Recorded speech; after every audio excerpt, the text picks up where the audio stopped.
Check. 1, 2, 3. The D. Brief. This is the D Brief. Go. Your guide to Detroit. Your guide to Detroit's arts and entertainment scene. This is the D Brief. Hello and welcome to Detroit's podcast for concerts, comedy, plays, food, drink, and more. It is Tuesday, September 10th, 2019, and I am your co-host. My name is Seth Ressler. And I'm Becky Scarcello. I'm the new guy to Detroit. And I'm the native. And here's what we've got on today's show. First of all, Nick Britsky, the guy behind the website nickdrinks.com, which is all about cocktail culture here in the Detroit area. He's going to call in and he's going to tell us about International Canned Cocktail Day. It's a thing. Are you celebrating? Of course. Why wouldn't I? I'm going to tell you about the biggest donation to date to the new Motown Museum expansion. One of our big celebrities, one of our big hometown heroes, is actually moving back to the area. We'll tell you who that is. And on Friday, you're going to want to tune in to hear our conversation with David Carlton. He's the co-owner of Mindfield and the GAR building. They're next to Beacon Park. So this is that big castle-looking building with the turrets and all that. Fascinating Civil War history in there, and he's going to tell us all about it. Cool. Don't forget, we talk about a lot of things on this show. If you want a list of links to everything that we talk about emailed to you, all you have to do is go to our website, thedebriefdetroit.com. While you're there, sign up for the email list, and every week we'll send you all the links. Or you can just text the word Detroit to 444-999. And hey, we have a special email that's going to be coming too. Yeah, we actually want to take a couple of you guys out for either a beer or a glass of wine. Listener party. Just a handful of you, and talk to you about the show and pick your brains and things like that. So if you would like to come hang out with us, we would love to hang out with you. All you got to do is sign up for that email list, and we'll be sending that email soon. Also want to let you know that we are now producing branded podcasts for Detroit arts and entertainment organizations. So if you've ever listened to this podcast and said to yourself, hey, what they do doesn't sound that hard, I could do that, and then you tried it and it turns out it's harder than you thought it was. It is, yes. We can help. Go to MichiganPodcastProductions.com for all the details. All right, let's get into the show and meet today's guest host. This is the D Brief. Detroit.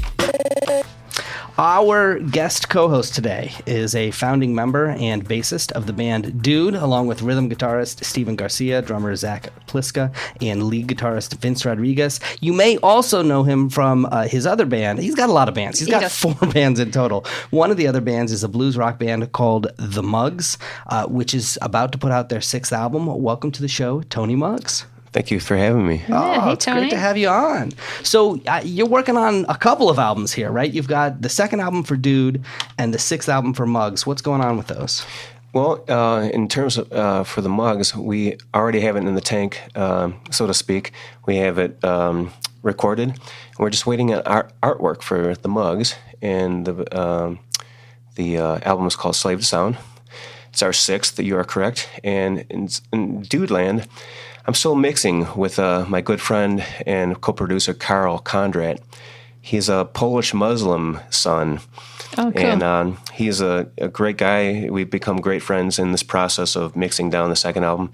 And I've managed to release 2 singles thus far. And so far, so good. Nice. So when can we be looking for a release party for the Muggs album? Probably January of 2020. All right. Okay. Yeah. Something to look forward to in the cold winter. Yeah. I like that. We have singles or videos or anything like that coming soon? Yeah, we're going to have one video and one single. The single is called Eye to Eye, and it's a 1-chord vamp, as Danny would say. And the video Danny wrote, and a gentleman by the name of Will Hind, a good friend of ours, he shot the video for us. Nice. And that's Muggs. Yeah, that's the Muggs. And then for Dude?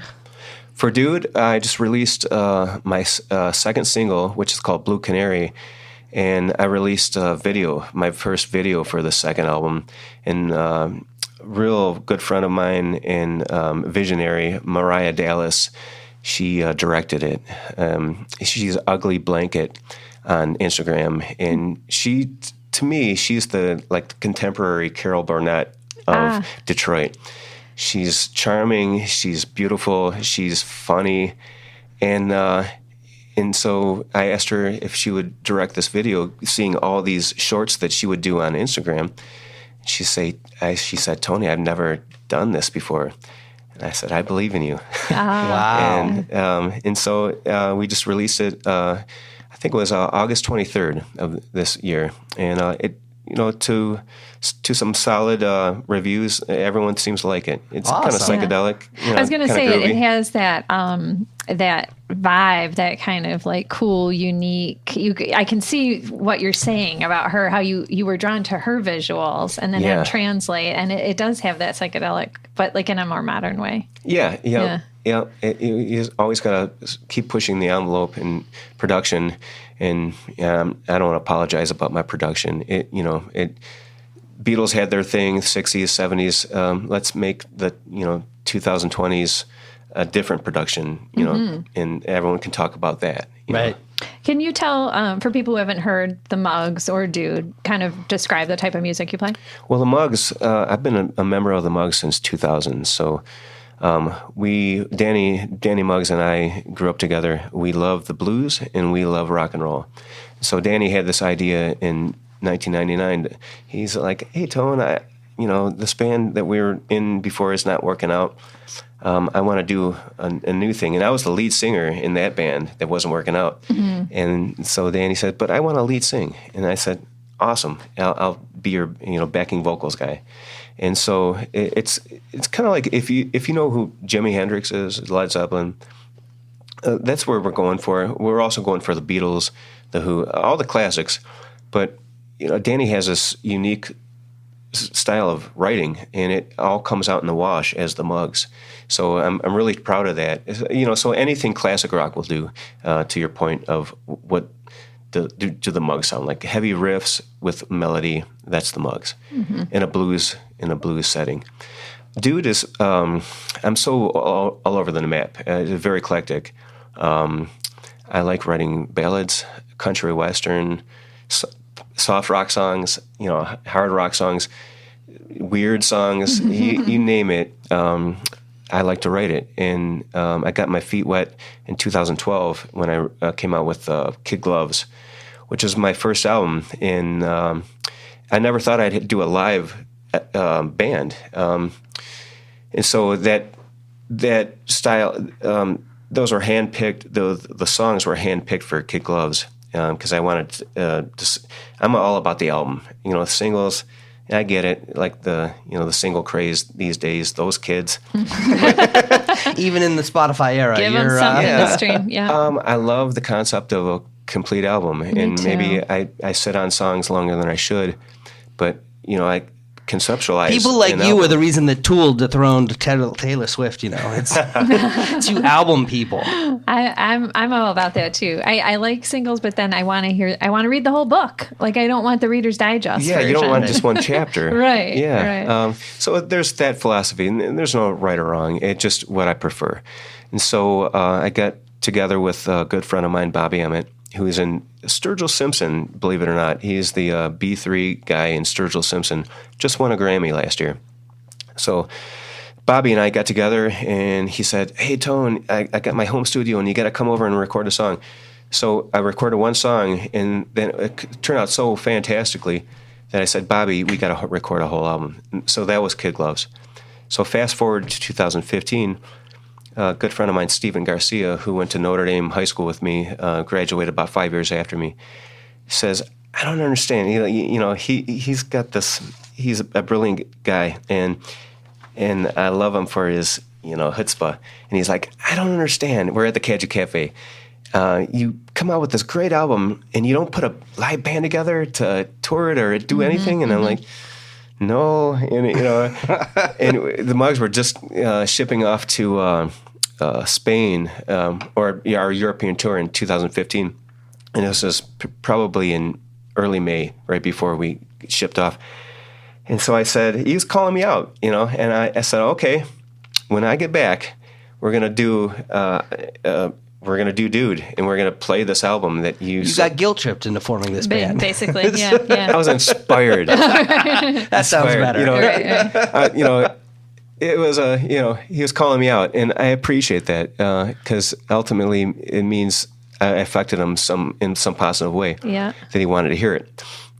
So Steven Garcia is my right-hand man, and he's my harmony guy, and I can flesh out songs with him. It's a pleasure to work with him, and so that spiraled into forming Dude, and then a year later, we toured Spain for no good reason. Came out with a vinyl, Spanish import vinyl that we manufactured there, and we brought back to the United States. We got to include 2 bonus songs on that vinyl, and I uploaded it to Bandcamp and all that good stuff. Mm-hmm. And then it was just like we got back home from Spain, and we got right in the studio to start producing this, tracking this album. It's been a slow burn, I gotta say. We've been tracking since January 2017. Wow. But it's going to be worth the wait. Okay. Nice. Dude, yes. Well, we'll post some links up on the webpage as well. Well, we're glad you're here. Hang out, have a good time, and enjoy the show. Yeah, I'm already having a blast. This is the D.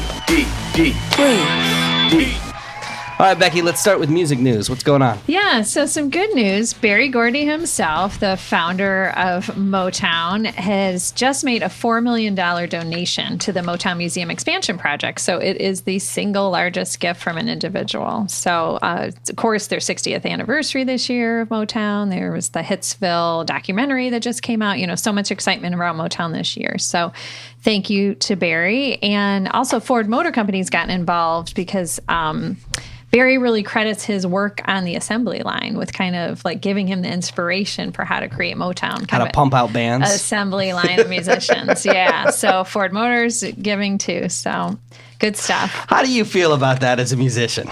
I don't, as a guy, well, as a musician, maybe I don't like it, but as a businessman, I think it was an innovative, efficient way to run things. And you have to have structure, especially when it comes to creativity. Even in creativity, you have to have structure. For sure, or else it'll never happen. So I think that was just a way to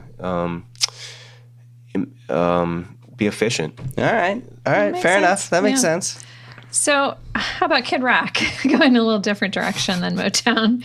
A little update. We talked about him last week about the shows coming up at DTE. So the first couple happened this past weekend. There's 2 more this coming. So by and large, not a lot of drama, but there was something kind of crazy during the show. He honored military veterans. Okay, that's nice. The backdrop was an enormous Revolutionary War era Betsy Ross flag, with just the circle of the 13 stars for the 13 colonies. So sounds maybe kind of innocuous, right? But this is really in place of the Confederate flag he used to fly. Yeah, Kid Rock is no dummy. He panders to his crowd. I would say just like Trump panders to his base. Yeah, but are we complaining? I mean, he replaced the Confederate flag. He did, but so this was still a flag that was during slavery times, right? I mean, everyone, I would say that you'd have to be very naive to not notice that he's just supplanting one thing with the other, but it's basically saying the same thing. Because otherwise, he would just fly the American flag. Right. What is so wrong with that? Right. Why not upgrade to the modern version? I feel like we're being unfair here. I feel like it's okay to take something from a past time period, knowing that yes, there's bad stuff that happened in this past time period, and not say you're, you know what I mean? Like I think if I go visit the pyramids, I'm not supporting, slaves, building pyramids. I get what you're saying, but I think he's a BS artist. I mean, it's like he's very calculated in what he does and pandering to his audience. And I think there was a subliminal, there's a message there. Seth, I would say here's a difference. If you're going to the pyramids, you're physically going to, he's promoting this as a brand. He doesn't have to do anything and he'd still be Kid Rock, but he's saying, okay, I identify with a certain class of people or a certain people that believe in a certain thing. And it's not popular to do the Confederate flag. So as a business guy, how can I, still but we just got message. Through saying Berry Gordy's a smart business guy. And he is. But it's an interesting discussion. Didn't offend people by using the Ford assembly line as his business model. Somehow, Kid Rock, I mean, I never liked his music, but I respect him as an entertainer, and he's a smart businessman for Detroit. He's done right by Detroit, so I commend him that way. But if I were his PR people, I'd steer him in a different direction. You know, he used to use the Confederate flag. I think what he was trying to convey by the Confederate flag was that he relates to. Was a trailer park guy. Was a trailer park guy. Well, it was like to his Southern, symbol of rebellion and rock. And honestly, I doubt that even Kid Rock was. Well, I don't think Kid Rock was like pro-slavery when he was using that Confederate flag. No. And I think when he got called on that, he said, "Okay, I'll change it to something else that still sends that message of identifying with, but not." He said, "I'll change it because people flat out refused to let him play with it." So it wasn't like he offered. Yeah, it wasn't a conscious choice. It was a business decision. It was a business decision. You know, they probably got into a room and said, "Hey kid, you're gonna, hit 30%. You're gonna get hit 30% in the pocket if you continue this route." And he's like, "Well, as a smart businessman, I'll change my." Mm-hmm. He's gonna change. He's gonna keep changing with the times, and he's always gonna be relevant. I don't fault him for that. I just, is he a Jack White or an Eminem who is carving out his own niche as an artist? No, he's mishmashing Werewolves of London and the Leonard Skinner song and calling it music. All summer long. Right, but you don't think that Eminem's gonna, Eminem's got certain songs in his catalog that I'm sure don't fly in the Me Too era. And, it wouldn't surprise me if he didn't perform some of those songs because of everything that's going on. And I don't know that I would criticize him for that. I think that would be okay. Well, it's a fine line, I think. Yeah. Like I said, good point. Like Tony said, why not just fly the regular American flag then at this point? It still was a statement of some sort, Yeah. Yep. All right. What else you got? He's smarter than that. You got to give him that. You do, very savvy. He's just like oh, I don't know what flag to fly. I'll fly this one. No, he knows exactly what flag he's flying. Yes. So, Tony, I want to talk to you about a little bit of, music news, if you will. So, you were saying that you just played Dally in the Alley. Yes. And you were telling me before we recorded there was something special about this show. Yeah, it was magical. Quite frankly, it was magic. I think of all the times we've been to Europe, and we've played in front of thousands of kids before, and concerts and festivals in Germany. This was special. This was top 10 Muggs concerts of all time. Danny was just brilliant. There was an energy to it. Zach's always tried and true, perfect meter, and the crowd kept on giving us energy. And we had this guy, he called himself Pete Rose, and he announced us, and it was the most eloquent, announcement of the Muggs that I can think of. He just waxed ecstatic about us, and, that means something to me and Dan. We're all heart and soul, So we just played our butts off, and that's awesome. It was one of those special. You were in the zone. Yeah, I was in the zone. Well, I just think that's super cool Detroit story, too, that you can go to this Dally in the Alley, which is free.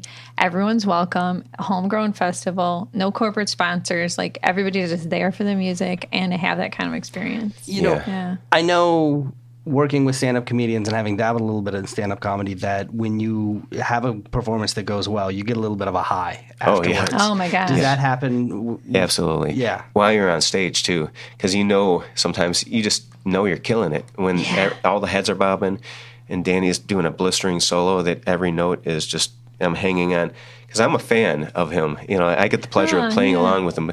But he is just brilliant, straight up brilliant guitar player, brilliant songwriter, great friend, charming.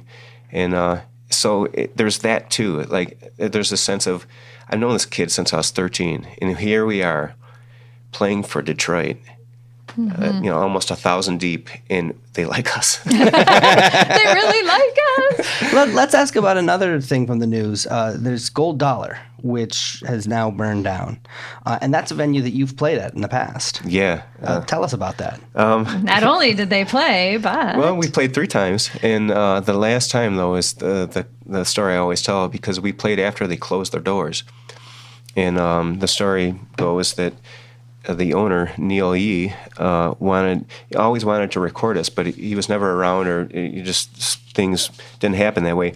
So he invited us to play, and he said he was going to record us. and excuse to sell some imports that he didn't zero out his stock yet. So we did, and it turned out fantastic. A lot of people like I think Wendy Case came out, and a lot of like legends on the scene. Bobby Harlow from the famous Go and Conspiracy of Owls was there. And it was just a great time. And so that was the last time the Gold Dollar ever saw a show. You played the last show in the Gold Dollar after they'd closed. Yeah. So I'm so proud of that.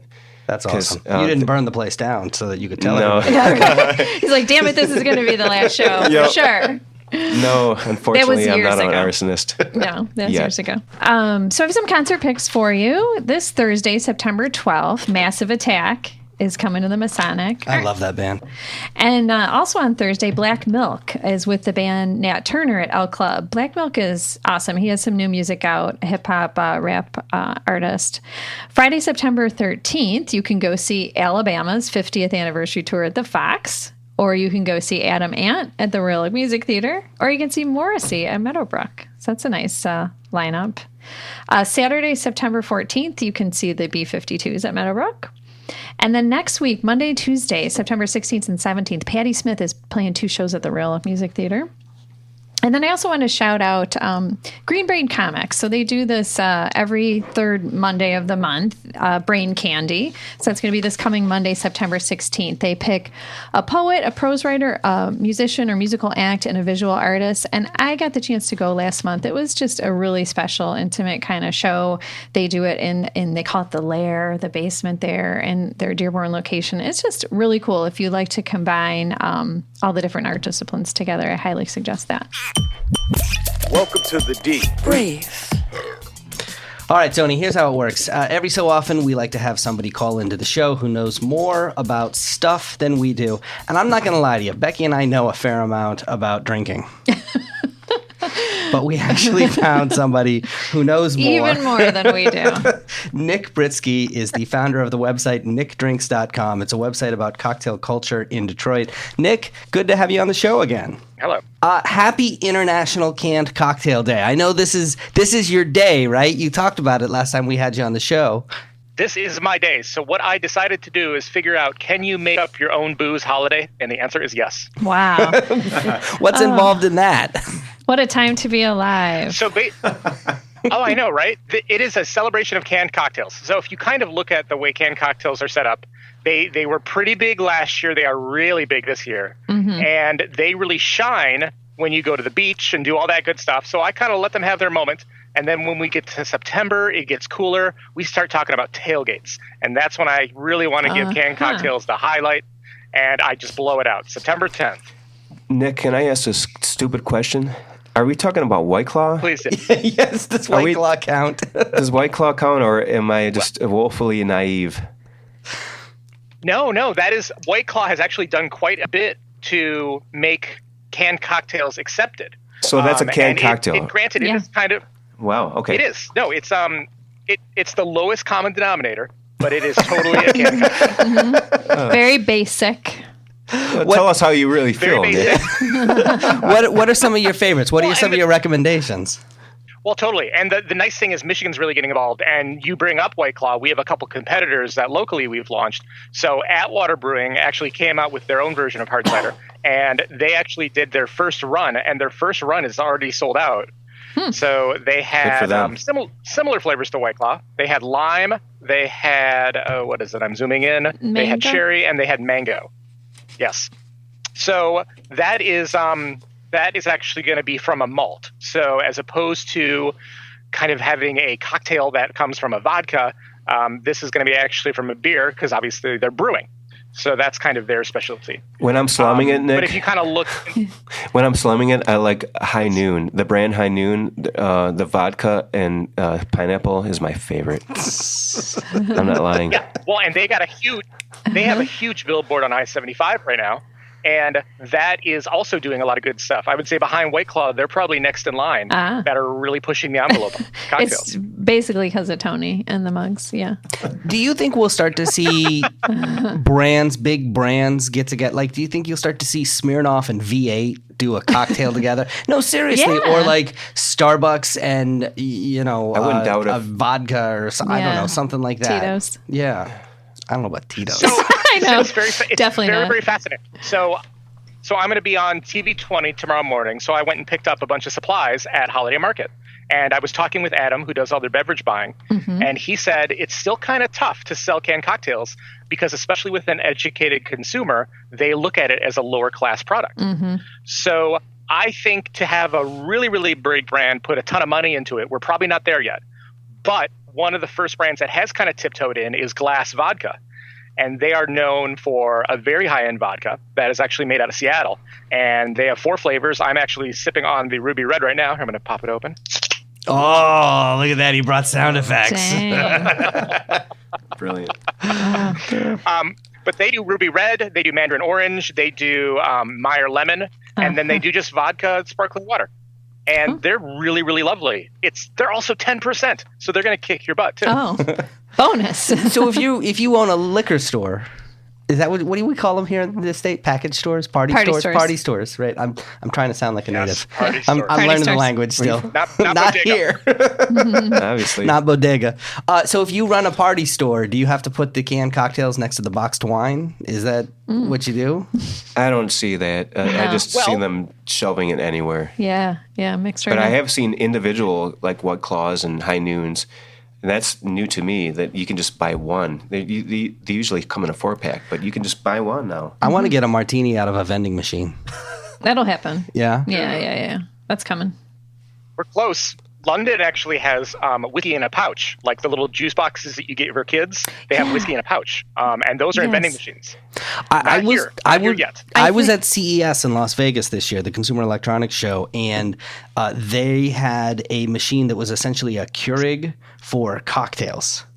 And so you would put the alcohols would be there, the 4 basic alcohols, and then you'd put like a little Keurig cup that was the mixing ingredients, and it would make your cocktail. I don't know how that compares to a canned So cocktail. we have a local one. We actually have a local brand that I can't remember right now. They're going to kill me, but they actually make like a mulled cider and another cocktail that you do during the Keurig right into a cup. We actually reviewed them last year on our TV show. But I think that's totally going to happen. It's once we just kind of figure out our rules, because we love our liquor rules. I think we're going to see more of those kind of unique distribution methods. Because most party stores you walk into, they're going to have a whole cooler full of White Claw, High Noon, and then some of these other products that I'm calling attention to. Nice. Oh, you're making us jealous. Yeah, I with know, nice. right? Keep stirring those those cubes. those cubes. Speaking of cider, you just talked to thirsty. Andrew from Blake's Hard Cider recently, right? Yeah, and I almost murdered him. So, Andrew, if you're listening, I apologize. Well. We were invited to come.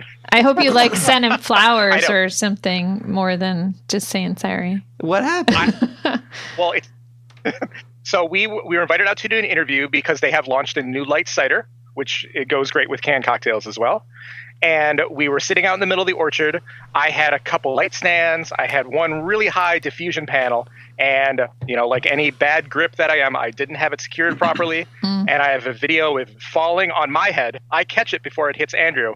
But I'm sure he'll never invite me back for another interview. Oh, boy. Sounds like you need a crew with you. Yeah. You need helpers. Yeah.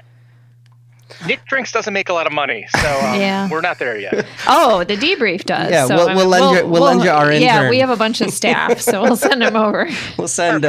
We'll send. I love it. This is a great pair. Yeah. We'll have our chauffeur take a team of interns over to you. Hey, the Detroit Cocktail Classic is coming up in October. Can you tell us a little bit about this event? Yeah, this is really the biggest event of the year. So this happens, as you said, on October 4th. Tickets went on sale. There's a VIP event that happens 6 to 7. I want to say that's about $60 if I remember correctly. And then there's the regular admission that happens at 7. So with VIP, you're going to get access to some great spirits that are not the common, not everyone gets access to that. Then they kind of hide those away after VIP hour, and then the regular people come. But basically, there are 40 different bars in Metro Detroit that are going to pair up with a different brand, so such as Glass Vodka or, one of the Diageo brands, the Jack Daniels of the world, all those good things. And they're going to bring, some of their star bartenders to make up some great cocktails for you to sample. You get a number of tickets in the neighborhood of like 10 or 12 samples. I've never gone through all of my tickets. No. So it's plenty of good times. And you get a great example of where the cocktail culture is in Metro Detroit. On top of that, it's Detroit Cocktail Week leading up to it. So there's a number of special dinners that are happening. There's training that's happening for bartenders. There's pool parties. There's happy hours. It's a huge event that we've really tried to put Detroit on the map. And huge shout out to Anthony Amaro out of Pulp Detroit. He's the one leading it up, and he just kills it every single year. He was one of the first people we interviewed on this podcast a couple of years ago, and this event was really just getting off the ground at that point. Is he the same Anthony Amaro that used to book bands? Yes. Yeah. Yep. 100%. Yep, I know Anthony. Yeah. Yeah. Yep. And where is the Cocktail Classic? Where did it take place? So it's at Eastern Market. Yep. Eastern Market. So it's the same kind of shed situation they had for the last year, which is Shed 3 and Shed 5. Mm-hmm. They're actually connected with food trucks, like an alley of food trucks in between. And then Nick Drinks is going to have a little CNN-style interview booth set up where we've tapped Cocktail Detroit, Prohibition Detroit, and John Neely, who's a great local bartender. And we're going to be interviewing 12 of the bartenders, and we're going to have some trivia questions for the audience. It's going to be super, super fun. Oh, that sounds great. That's awesome. Well, Nick, thanks so much for checking in. Mm-hmm. And people can check the website out. It's just nickdrinks.com. And you've also got a lot going on YouTube, right? Oh, yeah. So if you youtube.com/nickdrinks, you're going to see all the great videos we did. We just talked to Tom Brady over at Jim Brady's in Ann Arbor. We have the Andrew interview for Blake's coming out. And then I have a great rum review that's going to be coming out later this week, too. So awesome. Well, Nick, thanks so much for checking in. Can't get enough. This is the Deep Freak. Subscribe on Apple Podcasts or wherever you find your favorite shows. All right, let's look at some of the things that are happening around town. Starting with this, there is a big celebrity who is moving back. Dave Coulier, who plays Uncle Joey on Full House and the revised version that came out on Netflix. He's from the area. He's from St. Clair Shores, and he's actually moving back home. They're building a home, he and his wife, and they hope to be there next fall. That's near where you are, right? That's great news. Yes, I live in St. Clair Shores. So you could be neighbors. Well, you seen any houses going up? I think we're going to be, actually. Really? There's some crazy construction going right next door to us. They've blown out 3 lots, and I just didn't connect the dots. That could be it. Well, I think, isn't Dave's claim to fame that he went to the same high school as the Muggs? Yep. Yeah. Yep. 2/3 of the Mugs. That's his like Tony Muggs. It's like that, and then number 2, he played Peter Venkman on the Real Ghostbusters cartoon. Yeah. Does he play drums? He could be our 4th drummer. Oh, maybe that could be his next career. So I actually saw him here at Mark Ridley's Comedy Castle. He didn't perform a show. He was coming through, and he basically did kind of like an inspirational workshop talking about his career for. There were a lot of other local comics in the audience. They sort of took this training. He got started at Mark Ridley's Comedy Castle. He was 19. I mean, apparently he was incredibly good at an incredibly young age. 19, wow. Yeah, we interviewed Mark Ridley a while back, and you can hear it as a bonus episode in our mobile app. And he talks about Dave Coulier first starting his career there. But Mark was the one who said, "Dave, you're too good. You gotta, blow this pep stand." He called Dave over after a show, and Dave thought, "Oh my God, he's unhappy with me." Yeah. And Mark said, "No, it's time. Go to L.A." Oh wow! To be a stand-up comedian is the purest form of punk rock I've ever seen. Bill Hicks is one of my favorite guys. Yeah, just to stand up there with a microphone and entertain people is beyond being a band, in my opinion. That's number 1, and then band is number 2 or 3. But to be a stand-up guy, it's hard. I tip my hat to mad respect. Well, you can tell him in person when you see him. When he moves in. When he moves in. You should get him like a fruit basket or something. Yeah, but doormat, brownies or something. Yeah. Sick my dog on him. Some sad news: the former editor of Our Detroit, Steve Wilkie, passed away at the age of 61. It was a heart attack. Suddenly, it's a young age to go. It is. Too young. Is. If you want to know more about him, Jim McFarland wrote a great column about him for the Metro Times. Wilkie became became the editor in 2013, and then he retired last year. He was also involved with a number of different things in the community, supporting the arts and other stuff. So, sad to see that he rest passed in away. Peace. The Detroit Zoo penguins have disappeared, but yes, they haven't died. They've just gone into hiding. So I don't know. We've talked about this before. There was faulty waterproofing at the penguin facility at the zoo. Have you seen the penguins at the zoo? I have. Magnificent. Yeah. Yes, it's a great exhibit. Except that it wasn't built exactly right. And so they had to move them to the old penguinarium. I guess that's what you call. Yes, that's your vocab. penguinarium. I didn't know that. That's your vocab. And that's word too for the bad day. because the old one is pretty tired. Yeah. Yeah, stinky. and it's away from visitors. So then the one that they're fixing won't reopen until next June. So the penguins. But they successfully I don't know if they had to get to suing them, but the contractor was at fault. Yeah, right. So other things going on. Friday, September 13th. I've never been to this, but you've talked about this, and you actually made me want to go. Tony and Tina's wedding is going to be at the Andiamo showroom. What is this exactly? So it's like interactive dinner theater. So you are a guest at Tony and Tina's wedding. Everybody in the audience is a guest at this wedding, and so there's lots of. And it just goes bad. Yes, it just. Terrible. The priest gets super drunk and, all these things ensue. And you never know when a character is going to be like putting you on the spot or that whatever. Does sound kind of cool. That sounds cool. It's pretty funny. I could dig that. It's a long running thing. I mean, I went years ago, but if you have like the good actors and musicians, we had Pete Peltier on, and he played with the wedding band for Tony and Tina's for a number of years. And so it's a good show. Friday and Saturday, you've got the Three Stooges Film Festival at the Redford Theater. Either of you Three Stooges fans? Three Stooges. Really? Yes. You grow up on them or what? I grew up with them. During our summer breaks, at 8 years old, you'd stay up till 11 o'clock, and Prisoner Cell Block H would come on, and then Benny Hill. God love Benny Hill. And then Three Stooges, and then Laurel and Hardy. So I know... On Channel 50. Wait, I know Benny Hill, I know Three Stooges, I know Laurel and Hardy. I don't know Prisoner and Cell Block H. No, it's Prisoner Cell Block H. Prisoner So Cell imagine Block H. an all-female jail is set in 70s in England, and they might...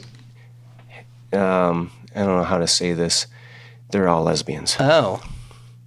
Yeah. Or they're trying to be. Okay. Or they might be. But it's a comedy? No. Oh, it's not. It's a drama. Yeah. Yeah. One of those dramas. So this is Orange is the New Black way before Orange is the New Black. Yeah. Yeah, kind of. But as an 8-year-old, you're just scratching your head. What is this? Oh, it looks interesting. Well, Benny Hill's going to be on 20 minutes. Yeah, Not wait it out. touching that dial. I mean, you can't do, yeah. I had to sit there. Yeah. Speaking of stand-up comedy, you've got two great comedians that are going to be in town on Saturday, September 14th. Russell Peters is going to be at the Fox Theater. Ron White is going to be at the Fillmore. I love both those guys. And then Cats ends its run at the Fisher Theater this weekend. This is the D. Detroit. This is the D. Breathe. All right, that's it. That's your first show. Yeah. Nice job, Coming to the Tony. end. Thanks, man. Yeah. This is fun. We got a couple things to plug before we get out of here. First of all, we've got a mobile app. There are bonus episodes like that interview with Mark Ridley that you can find in there, so go download that. You can also listen to us on your Amazon Echo. Just say, Alexa, enable the Debrief podcast. And on Friday's episode, we're going to have David Carlton on. He is one of the co-founders of Minefield, but he also, what that company did is they bought the GAR building, which is the one with the castle downtown, the turrets, stone, and renovated that and brought that back to life. And it's a fascinating story, so we'll talk to him about that. Before we get out of here, let's give a couple shout outs. Becky, let's start with you. Who do you want to shout out locally? Yeah, so I want to shout out a collaboration between the Detroit Foundation Hotel and the Detroit Historical Society, and there is an event on September 11th, which is tomorrow. Yes, Wednesday. There will be tours of the hotel. So, the Foundation Hotel is in an old fire station. So tons of firefighter history there. So there'll be tours of the hotel at 10 o'clock, 1 o'clock, and 3 o'clock, all free. Everything's free for the day. Kind of come check it out, hear the stories. And the really cool thing is they're debuting an exhibit of all these collections, firefighter collections that the Detroit Historical Society has had in storage. So all these cool pieces of equipment and photographs, and including a fire truck will be out in front of the hotel that you can get around and see what it's all about. So it's the debut of that, and also a way to honor our heroes as well. So they're welcome, come thank some heroes, give them a hug, and they get 20% off their food all day long. Awesome. Yeah. What about you, Tony? Anybody you want to shout out? No, there's a local rock band called the Beggars from Detroit, and they are just they're playing their A game right now. If you want to see a party rock band that you can sing anthems, they're hilarious. Stephen Beggars is one of the well, if not the best, real close, the best front man in Detroit right now. He sings with fury and gravitas. The whole band, Mike Latcha coming at you, Jim Faulkner and Pookie Kretsch on bass. What a complete band, and they're just doing special things. So I encourage everyone to check them out. There's something kind of cool hearing a musician talk about other musicians that they are enjoying. I love that. So I could name another 20. I'm sure. Me. But the Beggars, they've been on my mind a lot, and they deserve this honorable mention. Nice. Cool. Hey, you asked me a couple of weeks ago, we were playing rapid fire recommendations. You asked me where I like to go for cocktails. Oh, yeah. And I said the Oakland in Ferndale. Yeah. Which, because I said that, we went to the you Oakland. You had it on your mind. I gotta go. Yeah. And they had a cocktail there made with an ingredient that I don't actually think I've ever seen a cocktail made with before. It was a yam. Oh.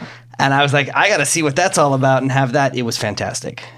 So was it like a puree in there? Yeah, well, it wasn't like a full yam. I mean, well, I know. Was it a wedge? No, there was no wedge. No, but I mean, it had some texture to it. Yes, it had some texture to it. It was sweet. It was, yes, it was fantastic. So go get the yam cocktail. I forget what it's called, but go get something the yam fancier cocktail. than that. I'm sure it's not called the yam. It's the one that says yam. I am what I am. Yes, it is probably something like that. Yes. Hey, speaking of cocktails, thanks to Nick Britsky of nickdrinks.com for calling in. And thank you to you, Tony Muggs. This was great to have you on the podcast today. Thanks. My only regret is I didn't have a sobering scotch. Well, episode. maybe on tomorrow's show. Okay. We'll have There's you back time. tomorrow. Until then, Detroit's moving. Keep up. The Debrief. Your guide to Detroit's arts and entertainment scene. The Motor City Comedy Festival is coming to Detroit September 19th through 22nd. We are going to be having our shows at Ant Hall in Hamtramck as well as the Sanctuary in Hamtramck. Tickets are available now on eventbrite.com/Motor City Comedy Festival 2019. Hi, Craig Foley here. If you're listening to the Debrief podcast, well, I've got two things to say to you. One, you have impeccable taste. Two, you care about the community that is Metro Detroit. That's why I think you'd appreciate my daily show, The Craig Foley Show on Deadline Detroit. Every weekday, I tackle the big issues in politics, business, arts and culture, sports. Whatever's on the mind of Detroiters and Michiganders, we will talk about it. It's all open for discussion.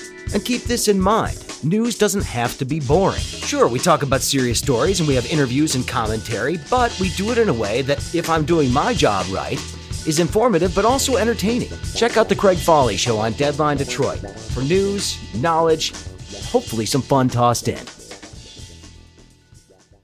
Okay, look, I'm sorry. I hate to interrupt the Debrief podcast, okay? I love it too. I'm a fan of it. I've been on the show. Hey everyone, my name is Tom McCarthy. I'm the host of Mark Ridley's Comedy Castle podcast. Among other things, I'm a local stand-up comic. I'm a nudist. I'm a bon vivant. I'm a real loudmouth. And I love to talk comedy, and I get to interview the biggest names in comedy every single Tuesday on the Mark Ridley's Comedy Castle podcast. Check it out on all available podcasting platforms. You can probably find it where you found this fine show. So enough of my yapping. Aren't Seth and Becky wonderful? Don't you love to debrief?